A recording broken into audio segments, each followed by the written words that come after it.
Depuis plusieurs jours, des vidéos érotiques mettant en scène Balthazar et Ban, surnommé Bello, circulent sur les réseaux sociaux, provoquant un tollé général.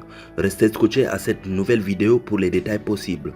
Mais tout d'abord, si vous êtes nouveau sur la chaîne, n'oubliez pas de vous abonner et d'activer la cloche de notification pour ne plus rater aucune de nos prochaines vidéos. Alors, bon visionnage!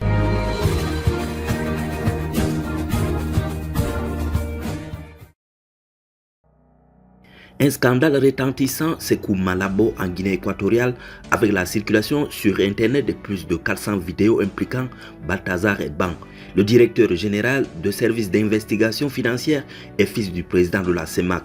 Ces vidéos mettent en scène diverses femmes, y compris des jeunes filles et des femmes mariées. Les enregistrements montrent Balthazar et Ban qui filment lui-même les scènes dans des situations compromettantes avec plusieurs femmes. Certaines de ces femmes semblent consentantes, tandis que d'autres sont filmées dans des lieux tels que son bureau de travail où il aurait des relations sexuelles tout en surveillant des moniteurs de caméras de sécurité. D'autres vidéos ont été tournées dans des toilettes et dans presque toutes, il est rapporté qu'il procure du plaisir à ces femmes. Selon des sources de la presse guinéenne, les vidéos auraient été divulguées par des services de sécurité. Balthazar avait été arrêté pour des accusations de corruption et son matériel informatique a été saisi, ce qui a permis la découverte de ces enregistrements compromettants. Cette affaire a suscité une vive indignation au sein de la société où les appels à la sanction sévère se multiplient tant pour le protagoniste que pour les personnes impliquées.